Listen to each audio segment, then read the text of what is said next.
Meus amados, nós vamos continuar hoje. Na verdade, não é uma continuação, é uma segunda parte. É diferente de continuação, né?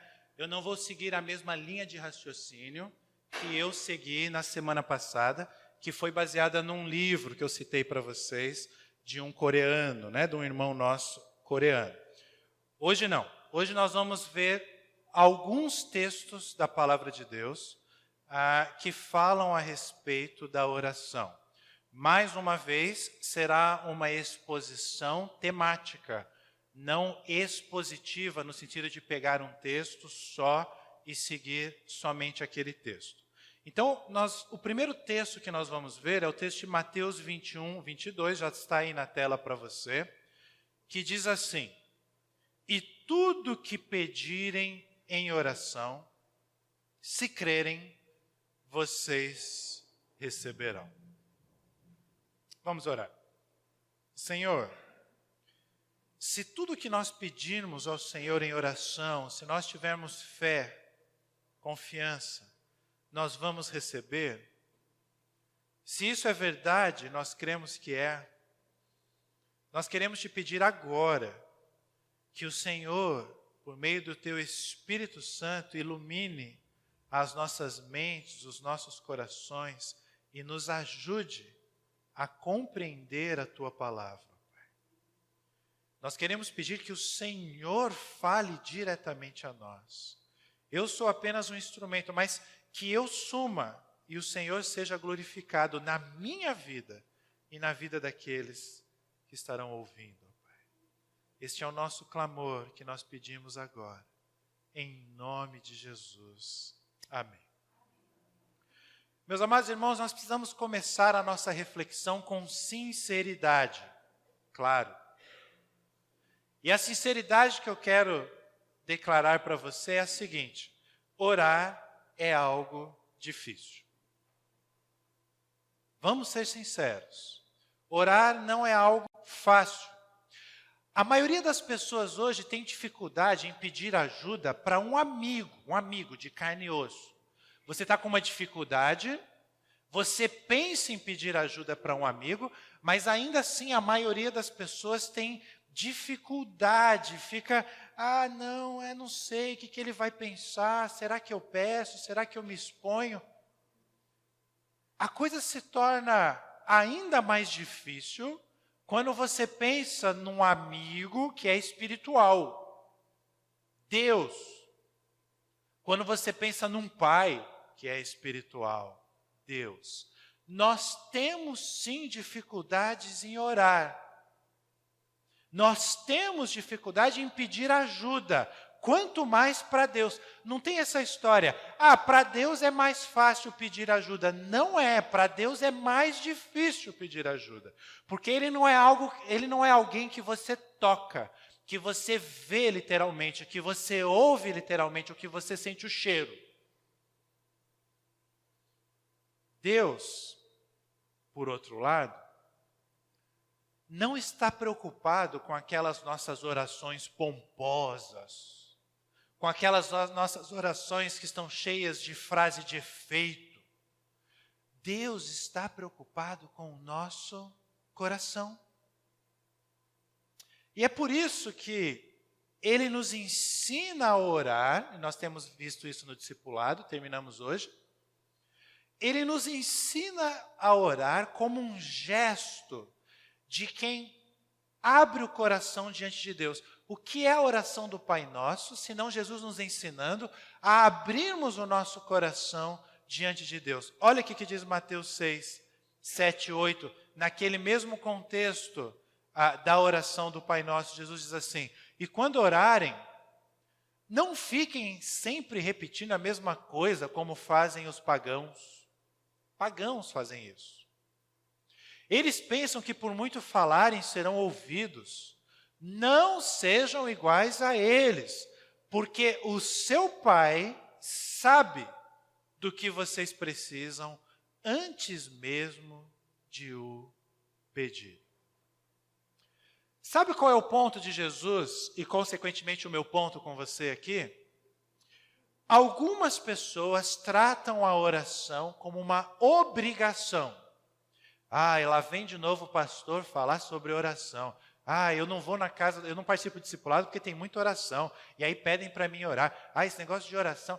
A pessoa trata como uma obrigação orar. Ou fica culpada. Eu não oro tanto quanto eu deveria orar. É por isso que a minha vida está uma desgraça. É exatamente para quem pensa assim que Jesus está escrevendo essas palavras aí que nós acabamos de ler. Jesus está querendo dizer que não faz sentido nós orarmos se a nossa oração não for algo que venha do nosso coração. É por isso que Jesus usa como argumento, olha aí o texto que está na tela. O argumento dele é que Deus, o nosso Pai, Ele sabe o que nós precisamos antes de nós pedirmos. Agora,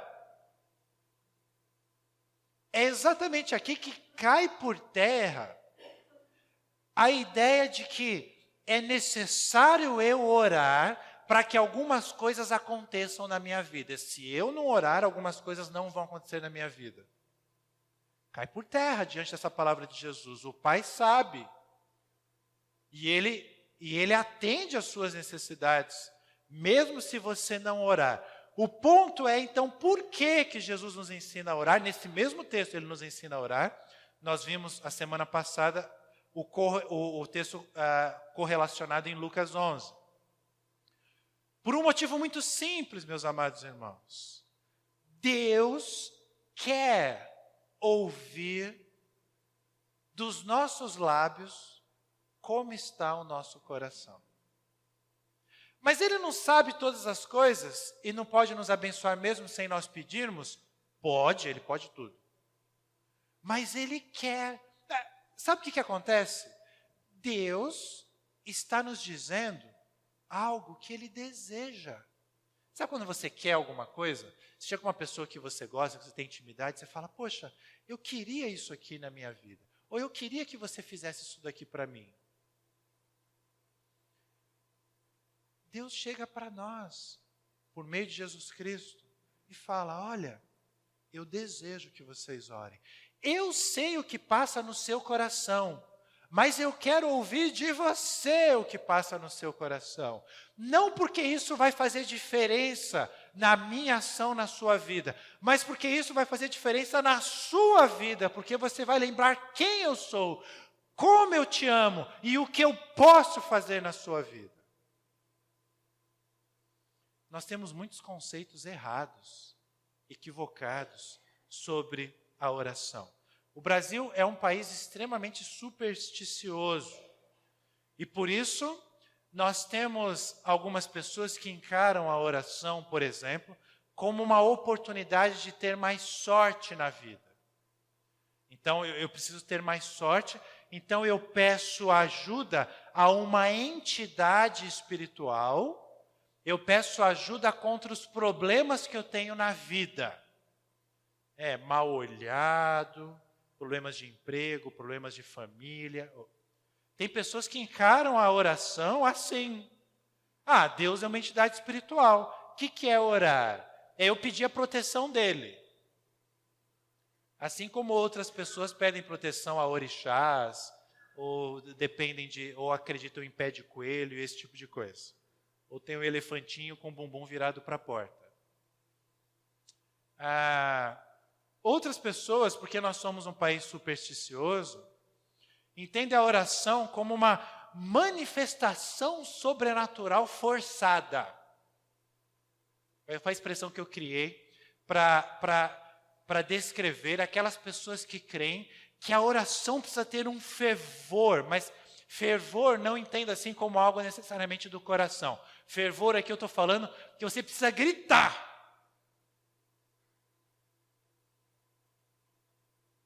Porque se você tiver esse fervor, se você gritar, Deus vai te atender.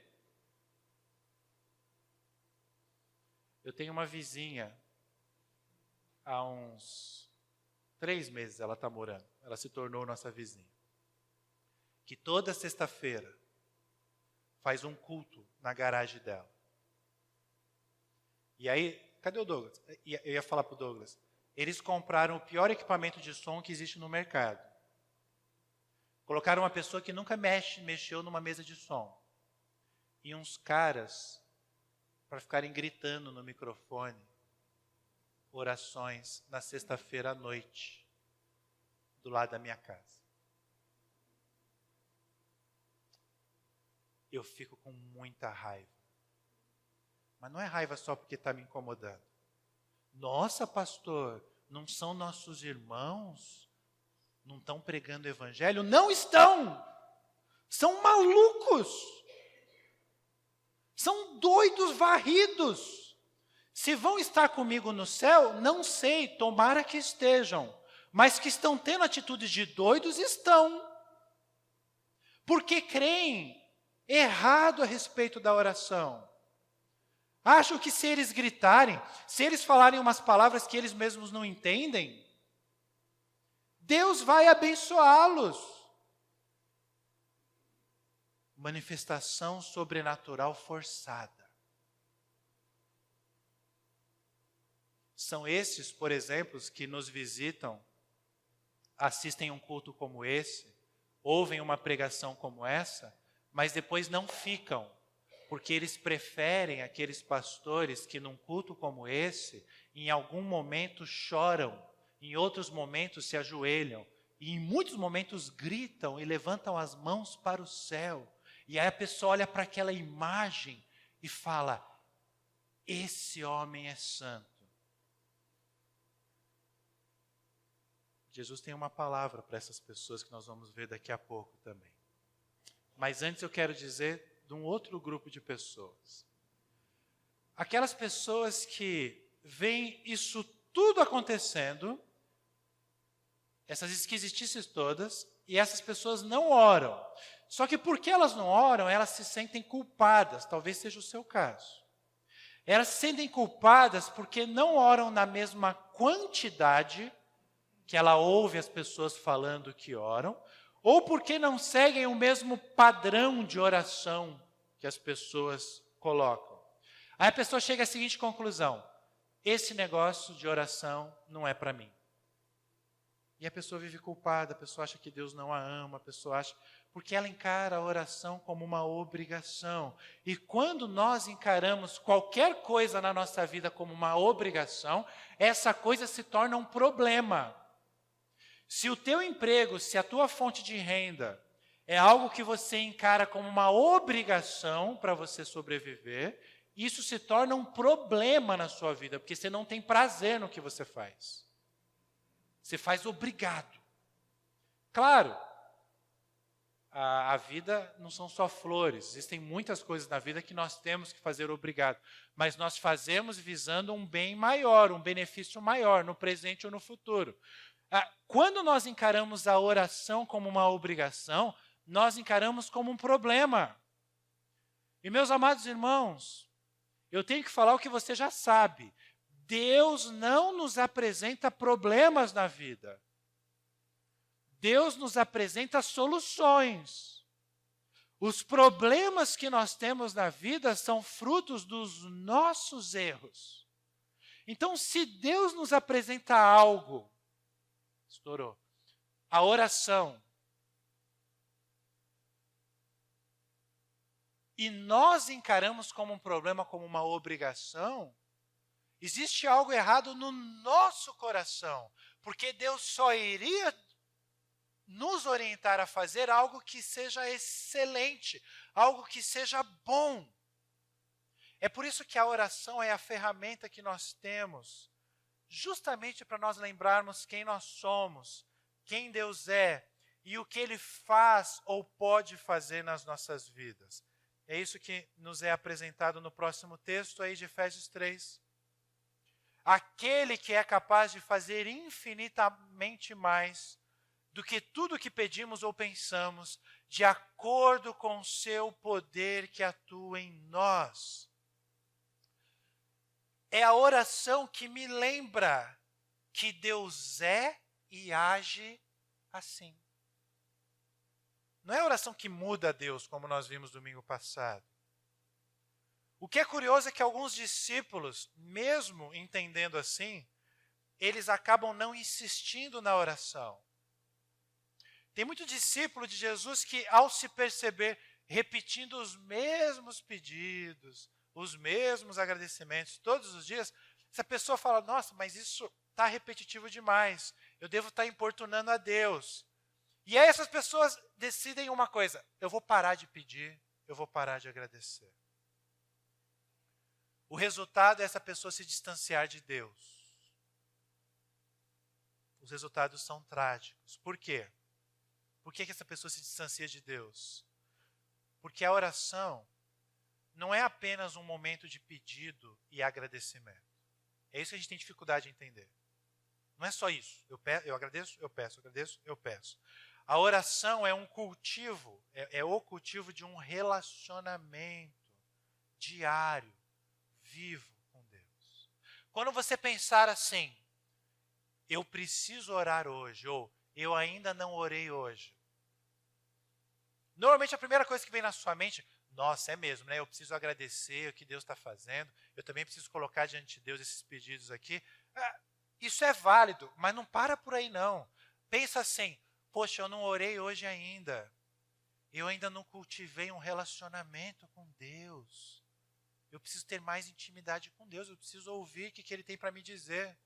Porque a gente parte para a oração achando já, assim, eu já sei tudo o que vai acontecer durante a oração.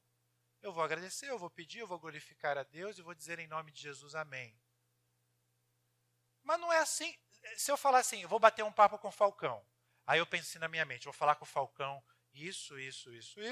Depois o Falcão vai falar isso. A gente vai se abraçar e vamos embora.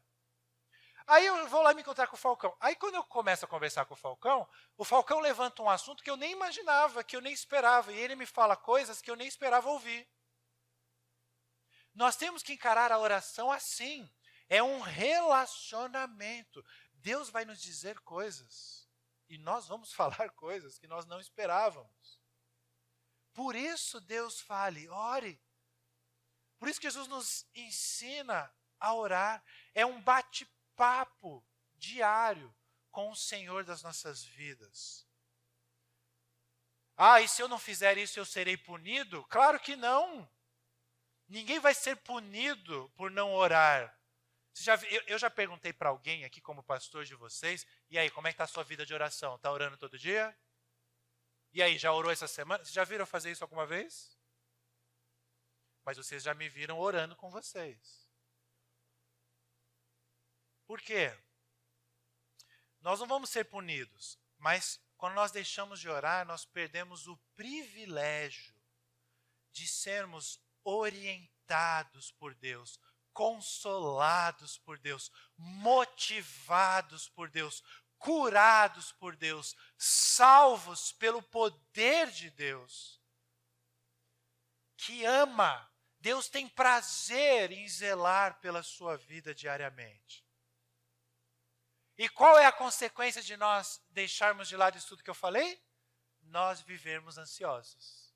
Nós vivemos preocupados. Por isso que Paulo diz aos Filipenses, não andem ansiosos por coisa alguma, mas em tudo, pela oração, pelas súplicas e com ação de graças, apresentem os seus pedidos a Deus.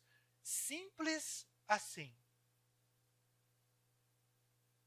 Em tudo.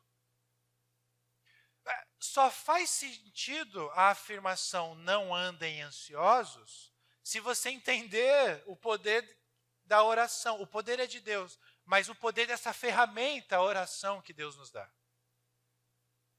Aí sim você fala, não andem ansiosos. Em tudo coloque diante de Deus. Porque ao colocar diante de Deus, a minha ansiedade vai embora, a minha preocupação vai embora.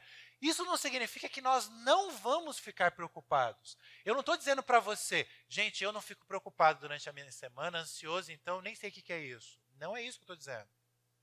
Nem é isso que Deus está dizendo, nem Paulo aqui nesse texto. O que Deus está nos dizendo é, nós vamos ficar preocupados, nós vamos ficar ansiosos. Isso vai acontecer, mas o discípulo de Jesus tem uma solução quando isso acontece. Ele coloca tudo diante de Deus. Ele suplica a Deus, ele clama a Deus, ele ora, ele agradece a Deus.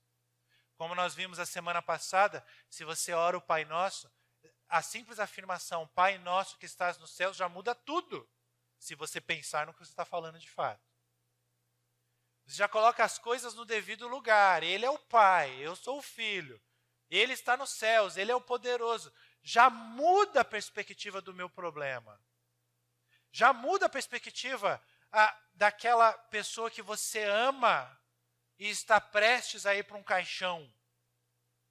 Já muda a perspectiva da sua situação financeira que você não vê solução. Já muda a perspectiva daquilo que você deseja muito e você não tem conseguido. Você lembra quem Ele é. É como você imaginar, vamos trabalhar a nossa imaginação aqui rapidamente. Imagine você ter acesso a uma consulta com o maior especialista em negócios e finanças do mundo. Imagine você ter acesso a uma consulta todos os dias com esse cara. Eu pergunto para você, você iria perder se tivesse oportunidade?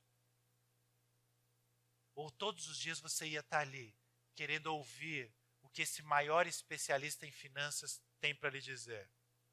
Ou imagina você ter acesso ao maior especialista médico do mundo. Você iria menosprezar a oportunidade? Ou você iria valorizar e falar, não, eu quero ouvir esse cara, esse é o melhor médico que existe no mundo. Ou imagina se descobrissem uma entidade espiritual poderosíssima. Descobriram. A mais poderosa do universo. E aí alguém te informa que essa entidade que descobriram, a mais poderosa do universo, ela deseja falar com você. Eu pergunto, você iria ou não ao encontro dessa entidade? Eu creio que um dos maiores pecados de nós, discípulos de Jesus, é a negligência em relação a nós mesmos. O que eu quero dizer em outras palavras? Nós, normalmente, esquecemos quem nós somos. E é este o grande perigo que nós corremos. E o curioso é que, para piorar ainda mais a situação, nós temos um inimigo. O inimigo de nossas almas, o inimigo de nossas vidas. E esse inimigo, Satanás, ele tem um objetivo principal em toda a sua existência. Em toda a sua existência, Satanás ele vai tentar o tempo todo fazer 3 coisas na sua vida, na minha vida. Primeira, fazer você esquecer quem você é. Satanás vai tentar fazer você esquecer no seu dia a dia que você é um discípulo de Jesus. Ele vai tentar de várias formas. Segundo, ele vai fazer de tudo para você esquecer quem Deus é. Primeiro, esquecer quem você é, que você é discípulo, que você é filho de Deus. Segundo, ele vai fazer de tudo para você esquecer quem Deus é. E terceiro, ele vai fazer de tudo para nós esquecermos o que Deus pode fazer. Ou seja, ele quer vender a ideia de que nós somos muito mais superiores do que a gente imagina. Ele não vai vender a ideia de que você é fraco, de que você é servo, de que você é súdito de um rei, de um senhor. Ele vai vender a ideia de que você é muito mais superior. Você é o cara. Ele vai te vender essa ideia. Ele vai te vender a ideia de que nós não precisamos de Deus. Se você é o cara, você não precisa de Deus. Para que Deus? Deus é para os fracos. E ele vai te vender a ideia de que Deus não pode fazer muita coisa por nós. Está vendo como está a humanidade? Está vendo como está a sua saúde? Está vendo se enterrou sua avó essa semana? Deus não pode fazer muitas coisas pela sua vida. Sabe qual que é o problema? Nós compramos estas ideias. Porque ele querer vender, não teria problema se a gente não quisesse comprar. Mas nós compramos essa ideia. Nós compramos desde o Éden. Desde o Éden, ele quer dizer para o ser humano que nós somos superiores. Desde o Éden, ele quer dizer para o ser humano que Deus não é quem ele diz que é. E desde o Éden, ele quer dizer para os seres humanos que ele não pode fazer todas as coisas por nós. O Éden se repete a cada dia. E o ponto que eu quero chegar é, sabe qual é a maior estratégia de Satanás para conseguir nos vender essas ideias? Adivinha? Nos afastar da oração. Por que nós oramos tão pouco? É uma estratégia satânica, nos afastar da oração. Por isso Jesus nos ensinou a orar dizendo, afasta-nos do mal. Que a palavra ali, nós vimos nos discipulados, afasta-nos do diabo, do mal externo mesmo. O não nos deixes cair em tentação está relacionado aos meus problemas com Deus, os meus pecados. Mas livra-nos do mal está relacionado com o poder do diabo sobre a minha vida. Ele vai tentar me destruir. Ele vai tentar destruir as pessoas ao meu redor. E o que Jesus está nos ensinando na oração do Pai Nosso é, somente a oração é a resposta que eu tenho, é o artifício que eu tenho para enfrentar Satanás. Por quê? Porque eu não tenho poder para enfrentar ele, mas Deus tem. E na oração eu clamo a Deus. Eu vou mostrar um texto aqui, partes de um texto, eu cortei algumas partes para ficar mais breve, que exemplifica como a oração é a nossa única alternativa contra Satanás. Mostra para nós, olha lá. É aquela história de que um homem no meio da multidão, ele respondeu, mestre, eu te trouxe o meu filho, que está com um espírito que o impede de falar. Onde quer que o apanhe, joga-o no chão. Ele espuma pela boca, arranja os dentes e fica rígido. Pedi aos teus discípulos que expulsassem o espírito, mas eles não conseguiram. Aí lá no verso 25, eu estou em Marcos 9. Quando Jesus viu que uma multidão estava se juntando, repreendeu o espírito imundo, dizendo, espírito mudo e surdo, eu ordeno que o deixe e nunca mais entre nele. Aí lá no verso 28 diz assim, depois de Jesus ter entrado em casa, seus discípulos lhe perguntaram em particular, por que não conseguimos expulsá-lo? E a resposta de Jesus foi, essa espécie só sai pela oração e pelo jejum.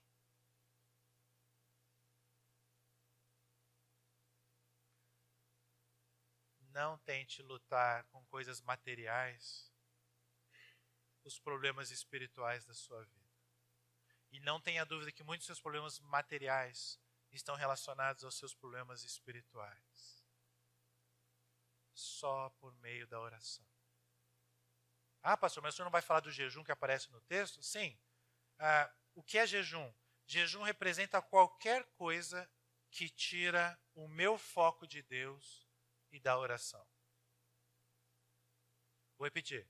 Jejum representa qualquer coisa que tira o meu foco de Deus e da oração. Então pode ser comida. Então eu vou parar de comer por um tempo. Mas não apenas comida. Eu posso fazer um jejum de redes sociais, se eu perceber que as redes sociais estão me afastando da oração. Eu posso fazer um jejum de lazer, um jejum de diversão. Aquele lazer e aquela diversão quando estão em quantidades além da conta, além do saudável. Eu posso fazer um jejum do meu trabalho, se eu for um workaholic, se eu for um cara viciado em trabalho e só trabalho. O que é o jejum, então, dessas coisas? É eu parar de fazer essas coisas para eu me dedicar mais à oração, para eu buscar mais a Deus. Por isso que Jesus fala, só por meio da oração e por meio do jejum, porque eu não vou orar naturalmente na minha vida. Para eu orar, eu preciso deixar alguma coisa que eu poderia estar fazendo enquanto eu oro.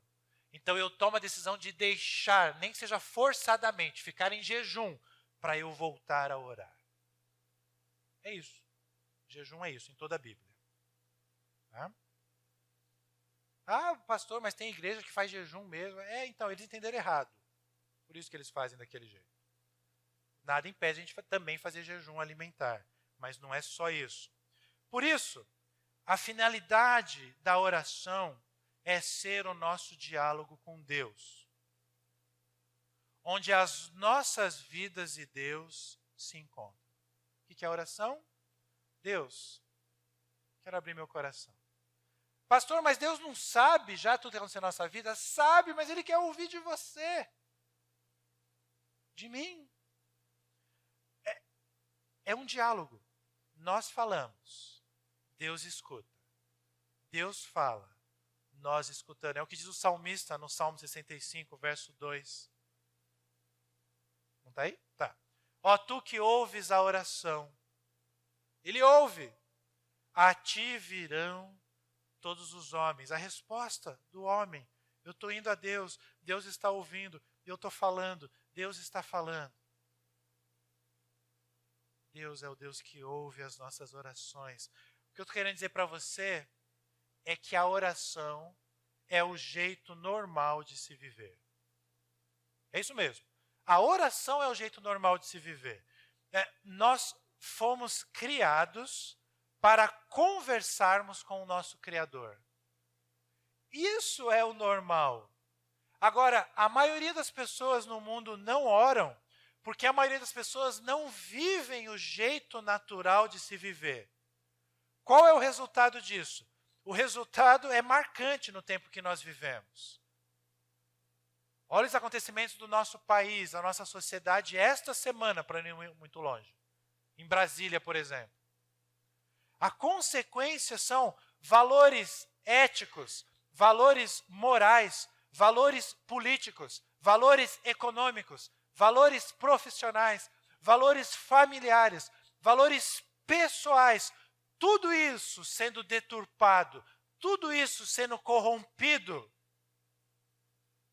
Porque quanto mais o ser humano se afasta de Deus, mais ele se perde no seu coração enganoso. E é isso que diz a palavra de Deus. Coloquei 2 textos aí que falam isso, Jeremias 17, 9. O coração é mais enganoso do que qualquer outra coisa. E a sua doença é incurável. Quem é capaz de compreendê-lo? E depois, o texto de Gênesis 6, o Senhor viu que a perversidade do homem tinha aumentado na terra e que toda a inclinação dos pensamentos do seu coração era sempre e somente para o mal. Então, se eu ficar olhando para o meu coração, para os desejos do meu coração, para os meus pensamentos, eu vou estar perdido, porque o meu coração está doente. É por isso que a oração me cura, a oração me salva. Porque eu deixo de olhar para o meu coração e eu me coloco como criatura do Criador, criatura de Deus, mais do que isso. Eu me coloco como filho diante do Pai. A pergunta que surge aqui é, diante desses textos aí que falam do nosso coração e diante da nossa sociedade, quando você pensa assim, nossa, que mundo esquisito que a gente está vivendo, a nossa sociedade parece estar doente, né? Pois é, segundo a Bíblia está. Estão aí os textos, e tem outros, eu coloquei só esses. Agora, o que um mundo que só enxerga o seu coração, ou que não enxerga que o seu coração está doente, que não enxerga que o seu coração está inclinado para o mal, o que um mundo assim pode oferecer para você e para mim? O quê? O máximo que esse mundo pode te oferecer é te ensinar a falar consigo mesmo. Vou dar alguns exemplos para vocês. Mude o seu discurso. Mude a sua perspectiva. E tudo mudará na sua vida. Outro, mude a imagem que você tem de você mesmo, de você mesma. E aí você mudará de fato. Se convença a não ficar chateado com aquilo que você não pode mudar. Que lindo, né? Posta no Face essa. Faça algo construtivo e então você mudará a sua vida e o mundo. Se você não está identificando problemas nessas frases, eu te explico. Essas frases todas estão apontando para mim como solução. Estão dizendo o seguinte: é só eu mudar meu discurso que eu vou mudar a minha vida. É só eu mudar a minha imagem que eu vou mudar a minha vida. É só eu mudar o meu foco e tudo dará certo. É só eu fazer algo e então o mundo será melhor. O próprio conceito da autoajuda já diz tudo pelo título. É uma autoajuda. O que significa dizer que eu não preciso de ninguém. Deixa que eu me viro com os meus problemas. Isso é tudo que o mundo tem a te oferecer. Não tem nada além disso. É tudo. Isso nos chega, como eu falei brincando, né? Nos chega em imagens bonitinhas, nas redes sociais. Às vezes são até impactantes. Alguns adoram ler essas mensagens, compartilham. Mas uma coisa deixa claro: uma desconexão com Deus, com a palavra dele. Porque, segundo Deus, nós somos fracos. Nós não somos fortes. Na verdade, eu nem precisava de Deus para descobrir isso. É só eu viver que eu percebo que eu sou fraco. Mas ele fala também: segundo Deus, eu não preciso mudar o meu discurso. O que eu preciso é de Deus. Ele pode mudar o meu discurso. Ele pode mudar a minha perspectiva de vida. Eu comentei isso outro dia com uma pessoa que está aqui, a gente batendo um papo sobre oração. E eu falei para essa pessoa, começar a orar é algo muito simples. A gente conversando, a gente chegou a essa conclusão juntos. É simples, é você parar de ficar falando com você mesmo e começar a falar com Deus. Eu meio que dei uma palhinha sobre isso domingo passado. Já percebeu isso? O tempo todo, já percebeu, dona Cida? O tempo todo a gente está falando com a gente mesmo.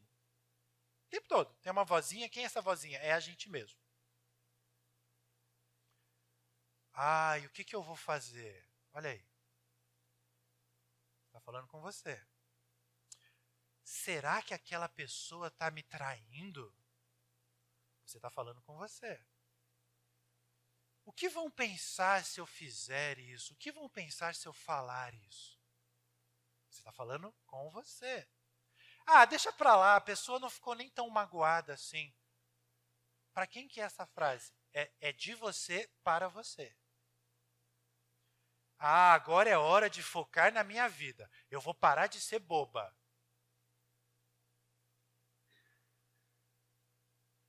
Pare de falar com você. Para. Fale com Deus sobre os seus pensamentos. Isso é oração. Então, pegando os mesmos exemplos que eu dei, Deus, o que eu devo fazer? Me orienta, Deus, porque eu ainda não sei o que fazer nessa área da minha vida. Uau! É diferente. Senhor, eu estou desconfiado que estou sendo traído no meu trabalho ou no meu casamento. Me revele se é isso mesmo e me oriente sobre o que fazer. Me impeça, Deus, de tomar atitudes que eu me arrependa depois. Já mudou. Deus, eu sei que eu magoei aquela pessoa.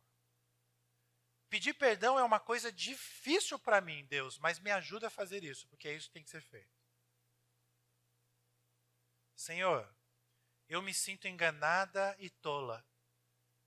Eu estou pensando em ter algumas atitudes diferentes em relação à minha vida. Mas Deus, eu não sei não.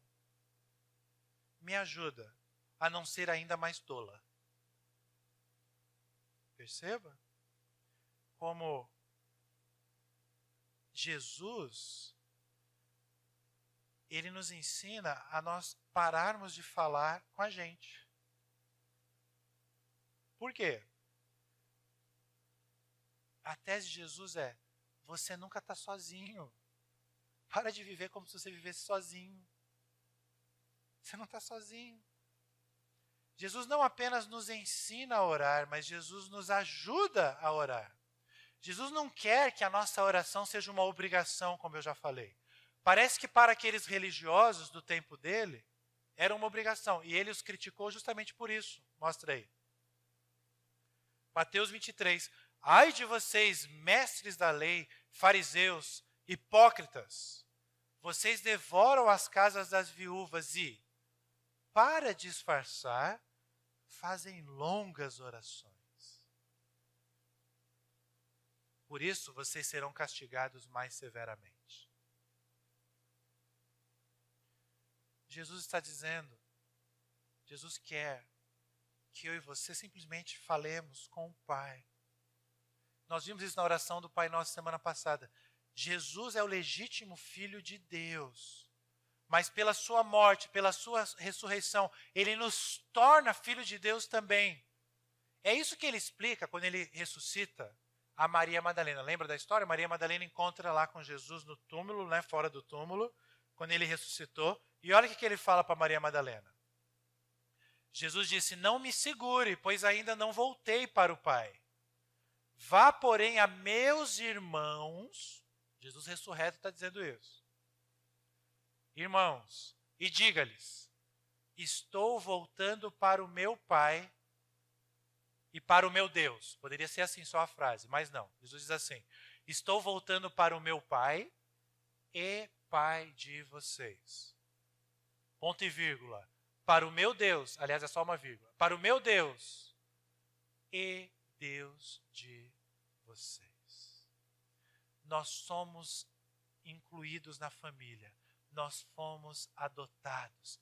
Jesus nos ensina que apesar de Deus ser o Criador do universo, apesar de Deus governar o mundo, Ele resolveu dedicar a atenção dEle a Dona Laís, ao Sandro, a Lúcia, a mim. Ele decidiu. Ele decidiu olhar para os nossos corações.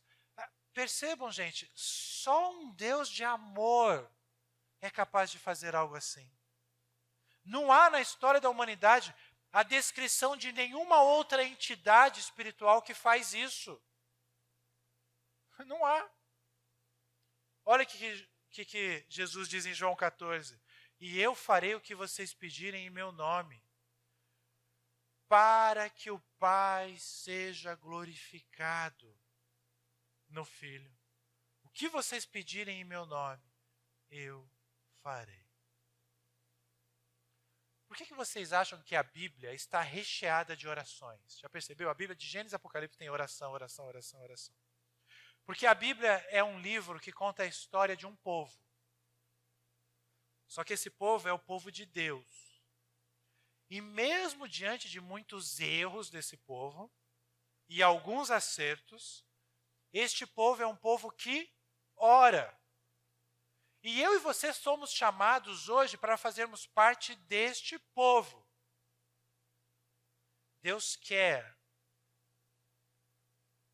Essas orações da Bíblia nos mostram que Deus quer nos revelar a relação da vida, da nossa vida com um Deus que é real.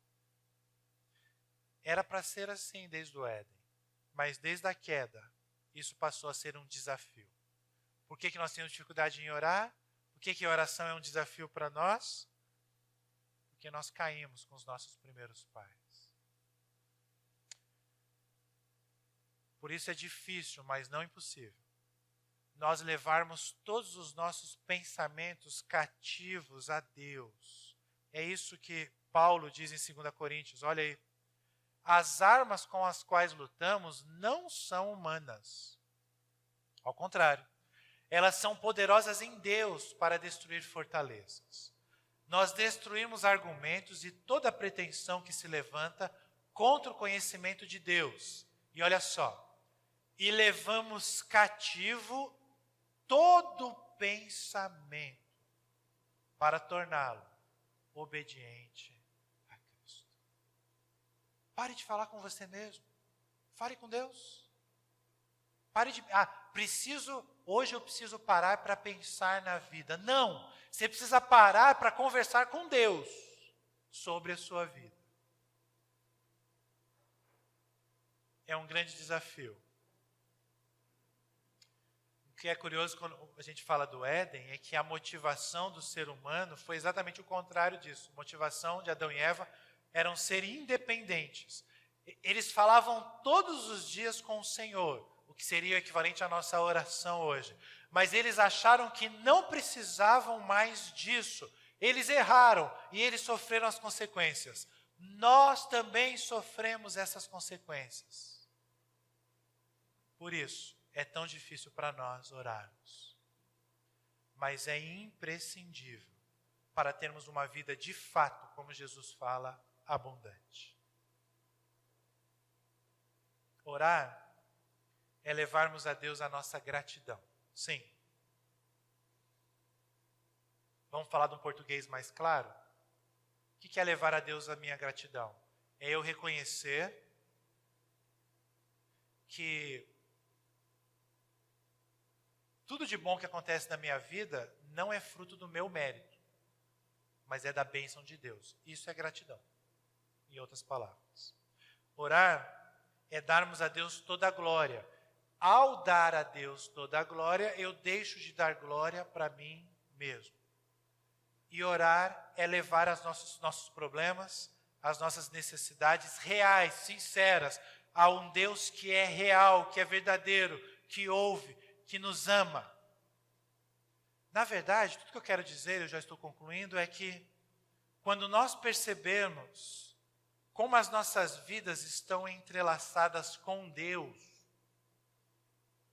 nós simplesmente não vamos conseguir parar de orar. Nós vamos orar em todas as ocasiões, como diz Paulo em Efésios 6:18, é meu último texto.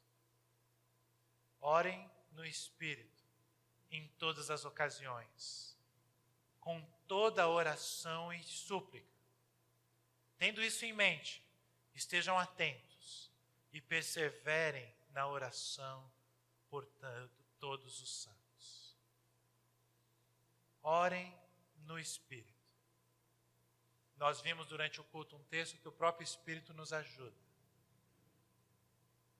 Quando isso ocorre, meus amados irmãos, nós descobrimos a alegria que é ser filho de Deus. E a gente continua vivendo essa aventura da vida. A vida é uma aventura. Mas a gente vive com ousadia. Porque nós sabemos que nós estamos sob os cuidados do nosso Pai.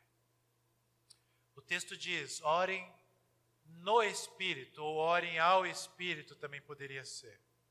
E a canção que nós vamos cantar agora é uma oração assim. Ela diz, para o Espírito Santo de Deus, vem controlar todo o meu ser.